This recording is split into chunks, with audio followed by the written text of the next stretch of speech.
cam4.fr, le plus grand site de webcam live réservé aux adultes. Brigitte Lahaie, Sud Radio, le Love Conseil. Eh bien, Christian Jamin, qu'est-ce qu'une perversion Alors moi, j'aime bien cette phrase, les perversions, c'est les fantasmes des autres. C'est joli. En fait, c'est pas totalement faux, mais c'est quand même pas tout à fait vrai. C'est vrai qu'on peut être dérangé par une demande sexuelle de notre partenaire, et de là à penser qu'il est pervers, attention, parce que la perversion, c'est quand même autre chose. Alors, voilà un petit rappel qui va vous permettre de savoir quand commence la perversion. Alors, d'abord, si votre partenaire s'occupe seulement de son plaisir et que vous n'êtes qu'un objet là pour le satisfaire ou la satisfaire, parce qu'on a des pervers dans les deux sexes. Et autre cas, lorsqu'on ne peut jouir que comme ça, c'est-à-dire que par exemple, si vous ne pouvez jouir que sous la douche avec une femme qui porte des talons aiguilles rouges et que c'est le seul moyen que vous avez pour avoir un orgasme, vous êtes aussi dans une perversion qui vous bloque, si je puis dire, dans votre sexualité. Voilà. Donc après, je crois qu'il faut vraiment avoir beaucoup d'ouverture et de comprendre ce qu'est la sexualité humaine. Tout est possible entre adultes consentants, voilà. Néanmoins, c'est vrai qu'on a tout à fait le droit de ne pas aimer certaines pratiques et qu'il faut donc le signaler clairement. En d'autres termes, on a le droit de ne pas être consentant sur un fantasme de notre partenaire. Et vous savez qu'en sexologie, pour éviter justement le terme de perversion qui est un peu trop connoté, eh bien on parle de paraphilie, qui est un terme plus soft et qui peut-être indique des tendances sexuelles qui sont un petit peu hors normes, voilà. Mais je rappelle que il y a 2-3 grands tabous en sexologie. Il y a évidemment le tabou de la pédophilie et de l'inceste. Il y a le tabou de la nécrophilie, c'est-à-dire qu'on ne va pas faire l'amour avec un cadavre. Il y a 2-3 choses comme ça, mais le reste, si on est entre adultes consentants, pourquoi pas.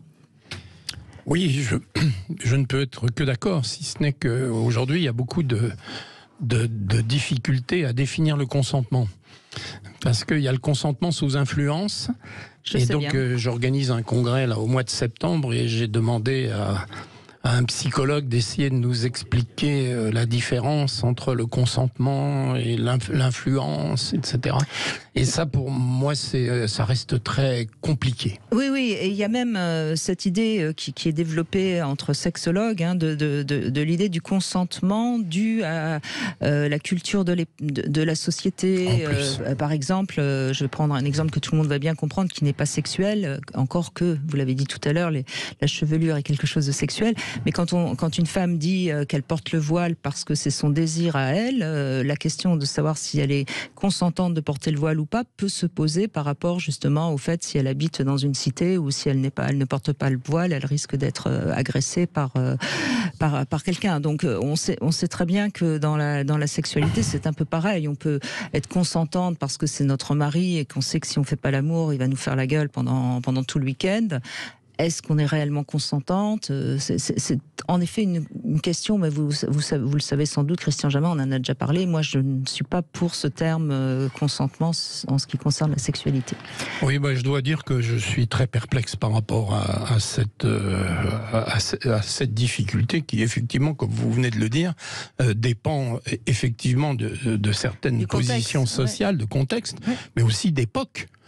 C'est-à-dire que le consentement n'était pas le même au XVIIIe siècle que maintenant, et encore moins au XIXe. Mais en 20 ans, l'idée du consentement a déjà bien bougé. Oui, mais elle est dans certains cas, sous la responsabilité du juge. Et c'est très compliqué parce que le juge, il n'est ni plus ni moins autorisé réellement à porter des jugements, parfois.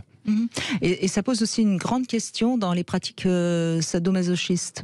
Oui. Cette question de consentement, parce que est-ce qu'on peut consentir de se faire violenter Oui, mais il y a encore pire. Il y a les suicides collectifs dans les sectes. C'est-à-dire que quand vous avez plusieurs centaines de personnes qui se suicident sous l'influence d'un gourou, c'est quand même compliqué d'accepter le consentement. Parce que là, on est sous l'influence et bon, ça peut atteindre des sommets, cette histoire de débat sur le consentement et l'influence. C'est un terme, en effet, qui mériterait d'être revisité entre gens qui sont quand même censés comprendre ce qu'est le psychisme humain. Mais bon, on n'est pas là. On fera peut-être une émission sur le consentement prochainement, pourquoi pas. Oui, mais je suis pas sûr d'être volontaire parce que je suis pas... Bon,